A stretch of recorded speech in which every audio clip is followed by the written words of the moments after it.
खुदावंद यीशु मसीह में आप सबको सलाम।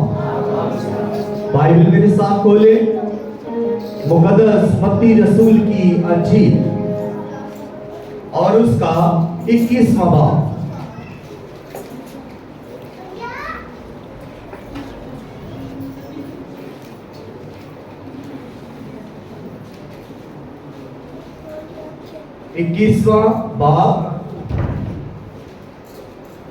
मुकद्दस मत्ती रसूल की अंजील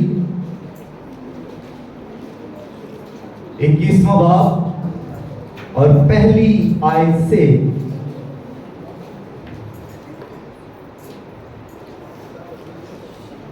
10वीं आयत तक। और जब वो यरूशलेम के नजदीक पहुंचे और ज़ैतून के पहाड़ पर बैतफगे के पास आए, तो यीशु ने 2 शागिर्दों को ये कहकर भेजा कि अपने सामने के गांव में जाओ। वहां पहुंचते ही एक गधी बंधी हुई और उसके साथ बच्चा पाओगे, उन्हें खोलकर मेरे पास ले आओ। और अगर कोई तुमसे कुछ कहे तो कहना कि खुदावंद को इसकी जरूरत है, वो फिलफौर उन्हें भेज देगा। ये इसलिए हुआ कि जो नबी की मार्फत कहा गया था वो पूरा हो कि सहून की बेटी से कहो कि देख तेरा बादशाह तेरे पास आता है, वो हलीम है और गधे पर सवार, बल्कि लादू के बच्चे पर। बस शागिर्दों ने जाकर जैसा यीशु ने उनको हुक्म दिया था वैसा ही किया और गधी और बच्चे को लाकर अपने कपड़े उन पर डाले और वो उन पर बैठ। और भीड़ में के अक्सर लोगों ने अपने कपड़े रास्ते में बिछाए और औरों ने दरख्तों से डालियां काटकर राह में बिछाई और फैलाई। और भीड़ जो उसके आगे आगे जाती और पीछे पीछे चली आती थी, पुकार पुकार कर कहती थी, इब्न दाऊद को होशाना, मुबारक है वो जो खुदावंद के नाम पर आता है, आलमी वाला पर होशाना। और जब वो यरूशलेम में दाखिल हुआ तो सारे शहर में हलचल पड़ गई और लोग कहने लगे ये कौन है। फिर भीड़ के लोगों ने कहा ये गलील के नासरत का नबी यीशु है। खुदावंद के कलाम के बड़े सुने और कबूल किए जाने पर खुदावंद की कसरत के साथ बरकत हो। जिस सब कहे आमीन।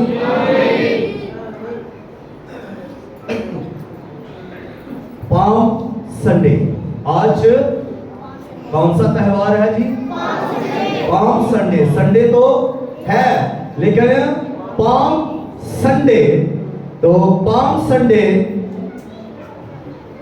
में हम जो पैसेज पढ़ा है इसका अनुमान है आजिज बादशाह, हलीम बादशाह, आजिज बादशाह। तो पाम संडे हफ्ते का पहला दिन है, खुदावंद का दिन है। और ये जो आखिरी हफ्ता है इसको यीशु मसीह के आखिरी हफ्ते का ये पहला दिन है, खजूरों का इतवार।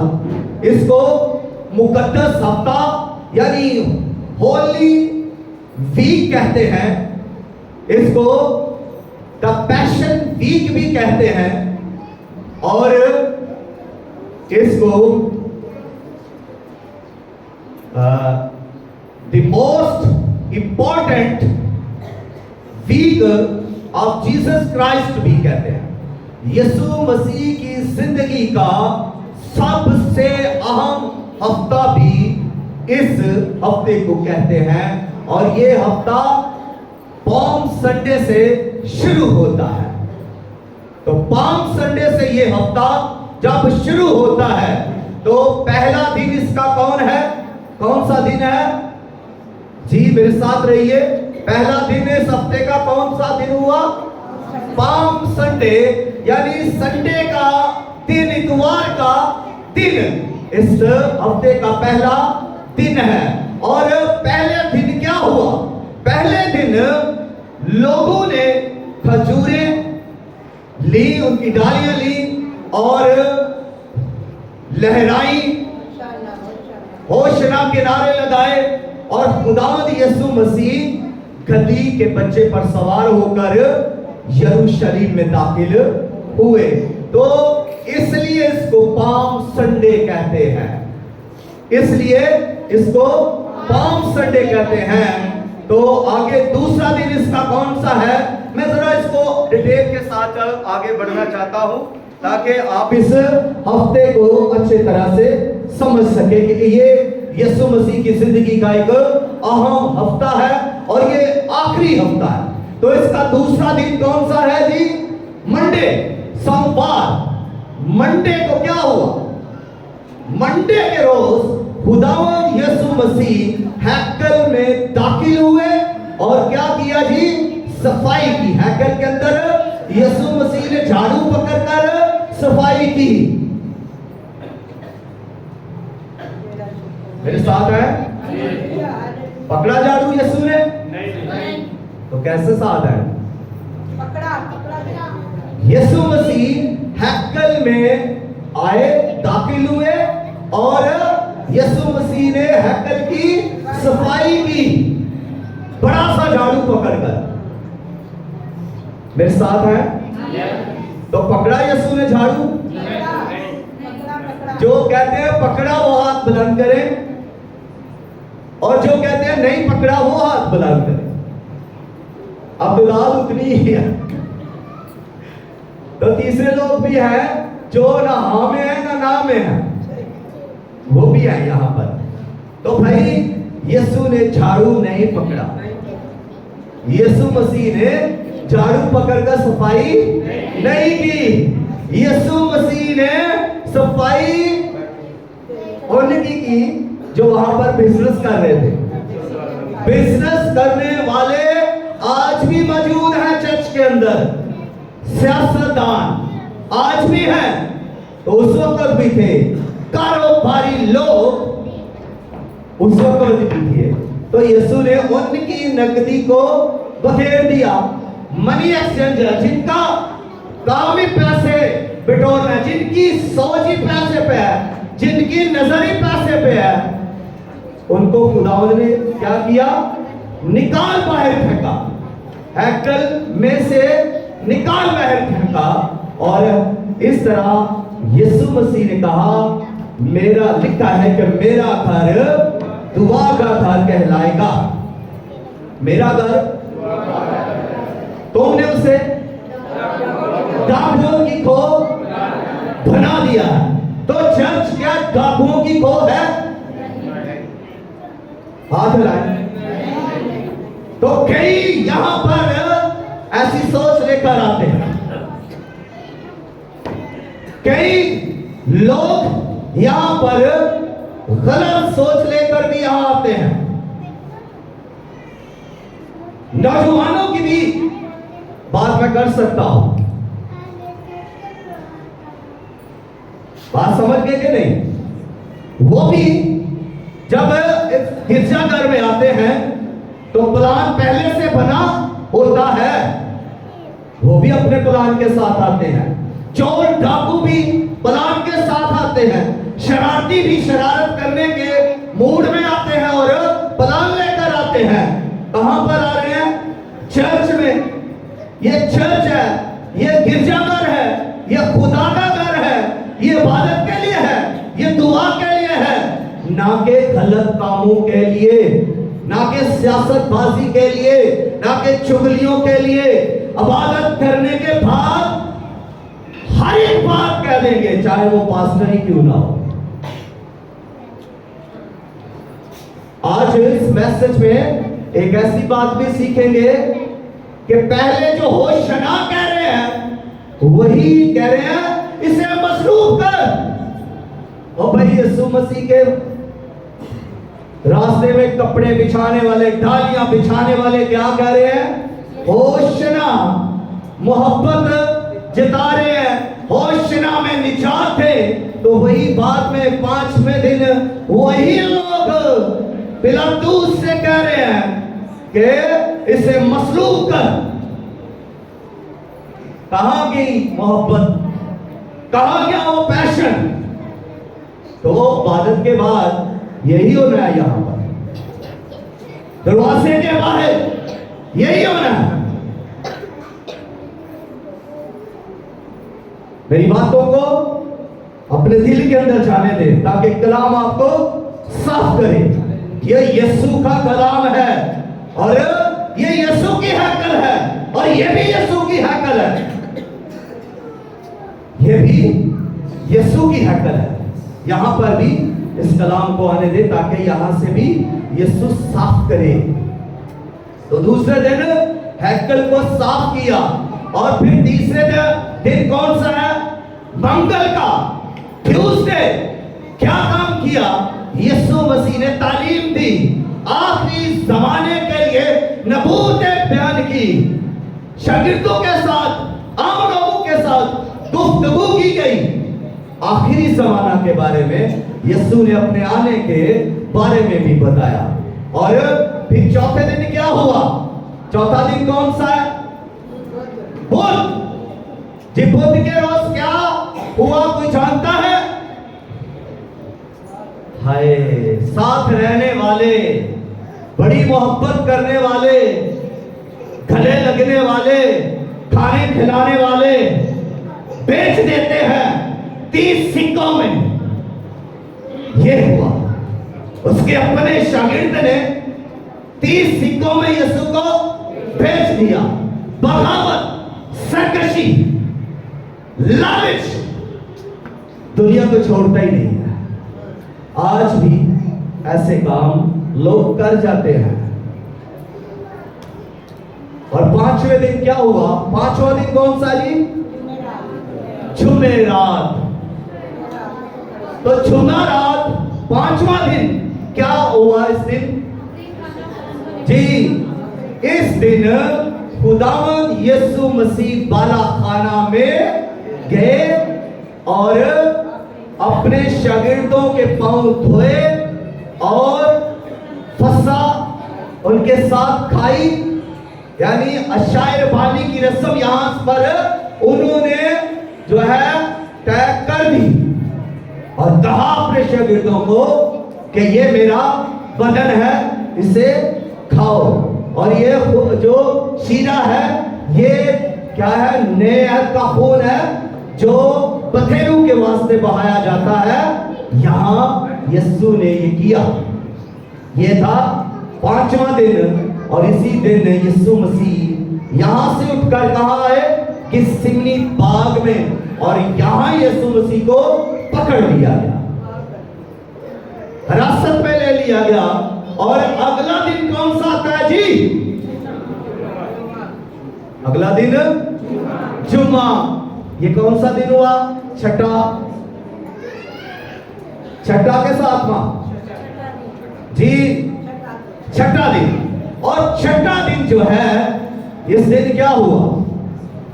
इस दिन खुदावंद यीशु मसीह को उन्होंने क्या किया? कोड़े मारे। यीशु मसीह को मसलूब करने के लिए कोड़े खलवरी पर ले गए और हाथों पर कील ठोक दिए, पांव पर कील ठोक दिए, सर पर उन्होंने कांटों का ताज बनाकर पहनाया और यीशु मसीह को सुबह 9 बजे से लेकर 3 बजे तक मसलूब करते रहे और लानतान उस पर होती रही।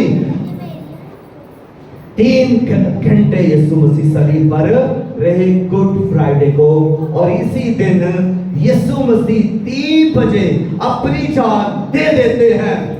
और यीशु मसीह जब मर जाते हैं तो इस दिन और भी बड़े काम होते हैं, मैं फिर आपको बताऊंगा। और इसी दिन यीशु को दफन भी कर दिया जाता है। गुड फ्राइडे वाले दिन ये इतने सारे काम हो गए एक दिन में। और अगला 7वां दिन जो है, उस दिन क्या हुआ?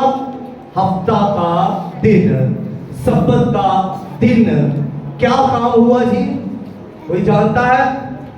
ये थोड़ा इसलिए मैं आपको स्लो लेकर चल रहा हूं कि आप इसको समझ भी जाएं और मेरे साथ भी आप रहें।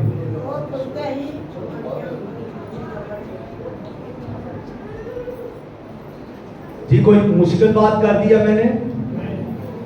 तो क्या हफ्ते को क्या हुआ?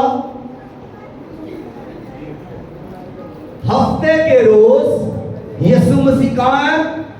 कब्र के अंदर। यीशु मसीह हफ्ते के रोज, सब्बत के रोज कहां पर है? कब्र के अंदर। क्या कर रहे हैं? बाइबल ये भी बताती है कि यीशु मसीह ने कैदी रूहों में जाकर मुनादी की। ठीक है जी। और फिर अगला दिन फिर इतवार आता है, यीशु मसीह जिंदा हो गए। तो हमारा बादशाह, आजिज़ बादशाह अब आते हैं मजमूर की तरफ। आजिज़ बादशाह, हलीम बादशाह। और हलीम बादशाह जब यरूशलेम में दाखिल होता है तो यीशु मसीह बैत फिक्के से चलते हैं। कहां से चलते हैं? यरूशलेम को आते हुए बैत फिक्का से चलते हैं। और जब वहां से चलते हैं यरूशलेम की तरफ, तो उनके साथ कौन कौन है? उनके साथ उनके शागिर्द चल रहे हैं। और जब उनके शागिर्द उनके साथ चल रहे हैं और फिर आगे चलते हुए वो वहां पर, जब वहां से कहा किस जगह पर पहुंचे? कोहे ज़ैतून पर। और जब वो कोहे ज़ैतून पर पहुंचे हैं, बात को देखिए, मैं इधर रख देता हूं, आप जरा हिलजुल लें। मैंने बार बार आपको फरमाया है, बल्कि अर्ज की है कि जब कलाम हो रहा हो तो फिर ध्यान इधर रखें। जो उठ के कोई इधर उधर हरकत कर रहा होता है ना, उसको करने दें। आप कलाम सुनो, ना मुझे डिस्टर्ब करो ना आपको दो।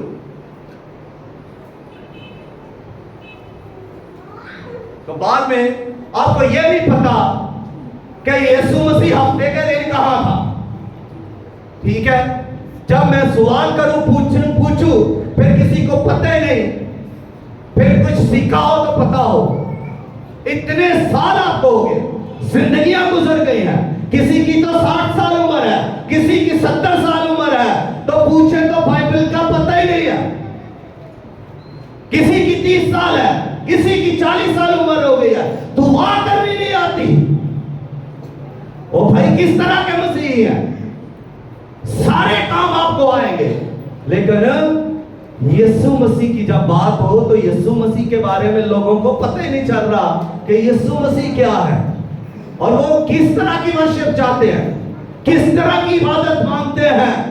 बाप किस तरह की वर्शिप चाहता है, बाप किस तरह की इबादत मांगता है, बाप किस तरह से आपको चाहता है कि उसके पास आए। कुछ तो ख्याल करें मेहरबानी से।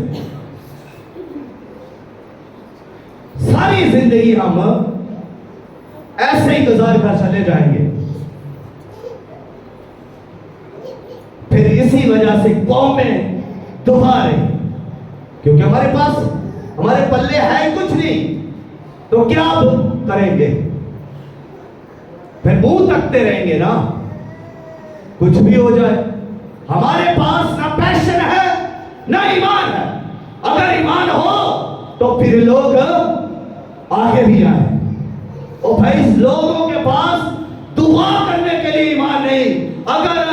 बीमार पड़ गया है तो वो पैसे लगाता जाएगा लेकिन दुआ नहीं करेगा। वो चर्च आकर किसी खादम से भी दुआ नहीं करेगा क्योंकि उसका ईमान नहीं है। वो एक खादम से दुआ करेगा, फिर दूसरे खादम के पास उसको जाती दफा ये कह के जाएगा, भाई साहब रोज मेरे वास्ते दुआ करे हो। भाई तू रोज बीमार होना हो गया, दुआ हो गई, इसी पर ईमान रख के खुदा ने तुझे छू लिया है, खुदा ने तुझे शिफा दे दी है, वो शिफा दे देगा। हर पादरी के आगे सर करेंगे, हर पादरी के आगे जिसके ऊपर कोई भी मसा हो वो ले लेना है।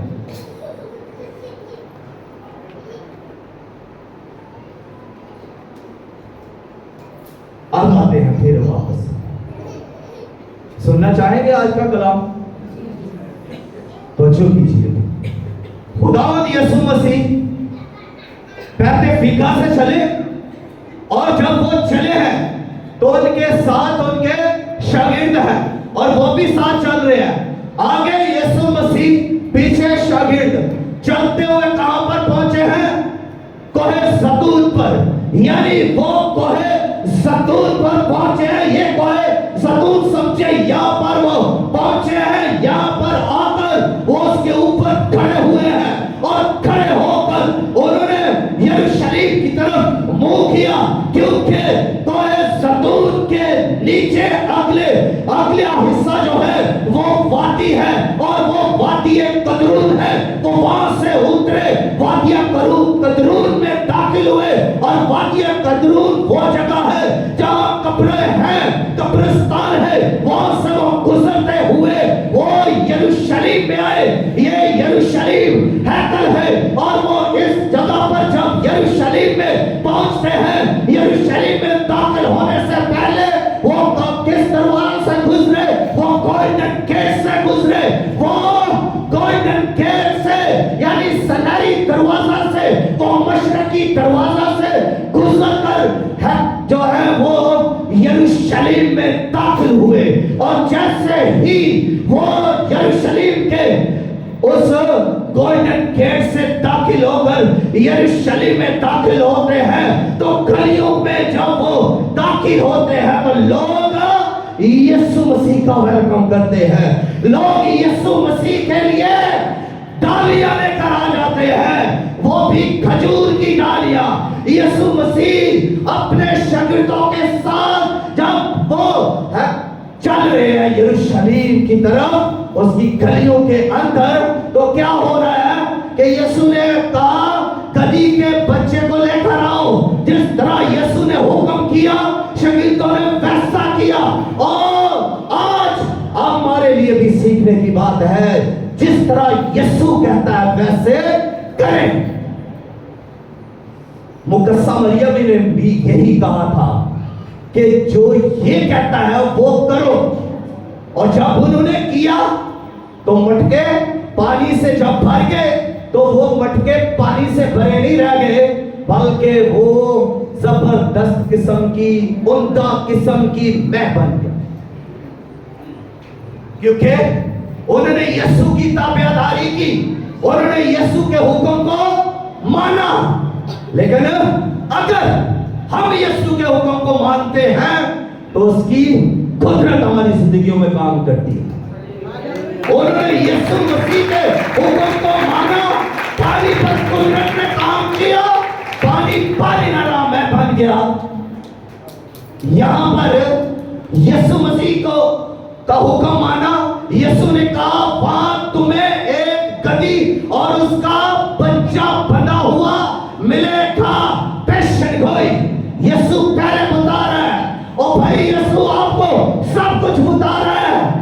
फिर कौन सी बातें रह गई हैं जो यीशु ने आपको बताई नहीं? ये अदालतों ने ऐसा करना है, कौमों ने ऐसा करना है, अभी तो ये शुरुआत है। घबराओ नहीं, ईमान बढ़ाओ, यीशु के साथ चलो।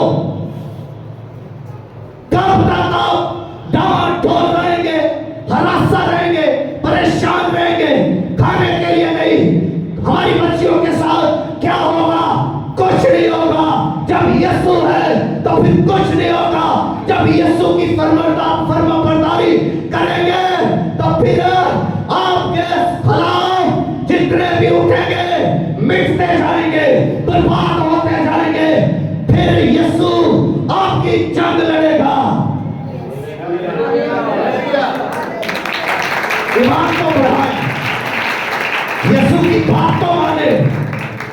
लेकिन अगर बात यीशु की नहीं माननी तो फिर खतरा है, फिर खतरा है। भाई फौजी उठ जाए, कुछ भी हो जाए, क्या यीशु बम धमाकू में से बचाने की कुदरत नहीं रखता? जादू में से बचाने की कुदरत नहीं रखता? और ये जो क्या नाम था उसका, कामरान प्रवेश जो पायलट था, किसने उसे बचाया? तो फिर यीशु आपको नहीं बचा सकता।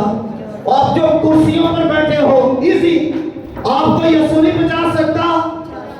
ईमान तो रखे जी, यीशु की फरमाबरदारी करें, ईमान बढ़ाएं। हमें जरूरत है यीशु मसीह के पास आने की और ये कहने के, खुदावंद हमारे ईमान को बढ़ा। कोई कहे खुदावंद मेरे ईमान को बढ़ा, लेकिन हम कहते ही नहीं है। पादरी अगर कहे ना, बाजी जरा ईमान रखो, वो कहते हैं हमारा तो बहुत ईमान है। भाई ईमान है तो कुछ हुआ क्यों नहीं? कोई आपकी जिंदगी के अंदर वो खुदा की कुदरत जाहिर क्यों नहीं हुई? कोई मौजज़ा क्यों नहीं हुआ? फिर आप परेशान क्यों है? हुआ ही नहीं मुझे, क्योंकि फरमाबरदारी जरूरी है, ताबेदारी जरूरी है। और जब उन्होंने यीशु मसीह के हुक्म को माना, वो गए, गद्दी वहां पर थी, बोले थी, क्योंकि यीशु सच बोल रहा था। गद्दी वहां थी और बच्चा वहां था, मौजूद था। जो यीशु ने कहा वो हुआ। अगली बात भी यीशु ने कहा, अगर कोई पूछे तुम इसे क्यों खोलते हो, तो उनको बताना इसे खुदावंत को जरूरत है, खुदावंत को इनकी जरूरत है। ओ भाई, आपकी खुदावंत को जरूरत है, आपके बच्चों की खुदावंत को जरूरत है। दे अपने बच्चे खुदावंत को, नाना बच्चे को दो। अपने बच्चे अगर आप खुदा को नहीं देंगे तो फिर कोई ले जाएगा। और कौन ले जाएगा जानते हैं? कोई ले जाएगा, शैतान ले जाएगा। फिर कहेंगे आप ये शरारतें करता है। शैतान का काम क्या है? शरारतें करना। फिर आप कहेंगे ये मेरी सुनता नहीं है। और भाई शैतान किसकी सुनता है? सुनता है किसी की, उसने जो करना है कर लेना। तो बच्चे किसको देते हैं आप? मेहनत करके खिलाते आप हैं, पहनाते आप हैं, नाच रखते नखरे आप उठाते हैं बच्चों के। तो फिर पाल पोस कर किसको दे देते हैं? ले कौन जाता है? शैतान को बड़ी आसानी से दे देते हैं। यहां अगर पादरी साहब किसी बच्चे को झड़क दें तो बच्चे का भी रूप बन जाता है, माँ बाप का भी बन जाता है। तो शैतान ले जाता है। माँ बाप खुश, चलो हमारी जान छूटी। बच्चे बेरारवी का शिकार, बच्चे नाफरमान, बच्चे ठीक, बच्चे बुरी हरकतें कर रहे हैं और आप देख रहे हैं। बच्चे टिकटॉक बना रहे हैं और आप मजे से देख रहे हैं। अरे उस वक्त आपको नहीं समझ आती जब आपकी बेटी पैंट शर्ट पहनकर, टी शर्ट पहनकर टिकटॉक बनाती है और सरेआम उसको मीडिया पर अपलोड करती है। उस वक्त आपकी होश कहां होती है? आपकी सेंस कहां होती है? उस वक्त तो आपकी भी उसको ये कहते हैं बहुत अच्छी वीडियो। आप उसको क्या कहते हैं? मना करते हैं। आज अगर कानून बन गया है तो कौन सी परेशानी है? फिर क्या परेशानी होगी आपको? बच्चे आपके कंट्रोल में नहीं है, क्योंकि आप खुदा के कंट्रोल में नहीं है। जब आप खुदा के रूह के कंट्रोल में होंगे, आपके बच्चे भी खुदा के रूह के कंट्रोल में होंगे। और फिर कभी भी कोई प्रॉब्लम नहीं आएगी। फिर सारी आपकी सूरत हाल खुदा के रूह के कंट्रोल के अंदर होगी। और जब खुदा के रूह के कंट्रोल के अंदर होगी तो कोई बदअमनी नहीं पैदा होगी, और अगर होगी खुदा संभाल लेगा, खुदा संभाल लेगा। क्या बनी इस्राइल पर कौमें अटैक नहीं करती थी? क्या खुदा के लोगों पर लोग उनको सताते नहीं थे, पत्थर नहीं मारते थे? लेकिन खुदा क्या करता था? संभाल लेता। खुदा आज भी वही है, वो लातब्दील खुदा है। और जब यीशु मसीह ने कहा तो उन्होंने माना, उन्होंने यीशु के हुक्म पर अमल किया, उन्होंने सच समझा। आज भी ये बाइबल यीशु मसीह का कलाम सच्चा बरहक है, आज भी उसी तरह कुदरत रखता है, आज भी ये पूरा होता है और फी ज़माना ये होता रहेगा। तो वो कदी के बच्चे को खोल कर ले आए और यीशु मसीह उसके ऊपर बैठ गए। और उन्होंने जब यीशु मसीह बैठ गए, उनके ऊपर कपड़े बिछाए गए, गधे पर भी और गधे के आगे भी, गधे के आगे कपड़े बिछाए गए। डालियां खजूर की लहराई जा रही हैं, आगे कुछ बिछाई जा रही है, लोग होशना के नारे लगा रहे हैं। और गधा भी क्या कह रहा होगा, यार आज तो बड़े मेरे मजे हैं। गधा भी क्या कह रहा, लोग पागल तो नहीं हो गए, ये कर क्या रहे हैं, मेरे पांव के नीचे इतने खूबसूरत कपड़े बिछा रहे हैं। डालियां, भाई जिस पर यीशु सवार है उसकी इज्जत बढ़नी है। अगर आप पर यीशु का रूह है, अगर आप में खुदावंद यीशु का कलाम है, तो आपकी इज्जत बढ़ेगी, आपका मान सम्मान बढ़ेगा, लोग आपको वेलकम करेंगे, लोग आपसे प्यार करेंगे, लोग आपकी इज्जत करेंगे, लोग आपको सलूट करेंगे, लोग आपके तरफ मुतवज्जो होंगे।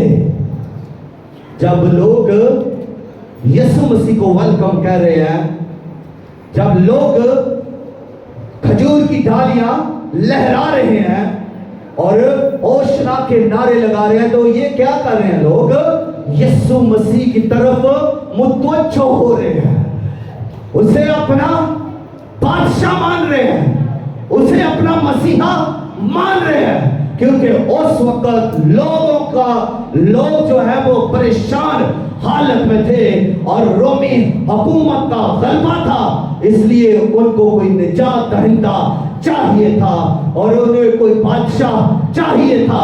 इसलिए उन्होंने यीशु को अपना बादशाह बनाया और नारे लगाना शुरू कर दिए, होशना हमें निजात दे, होशना हमें निजात दे।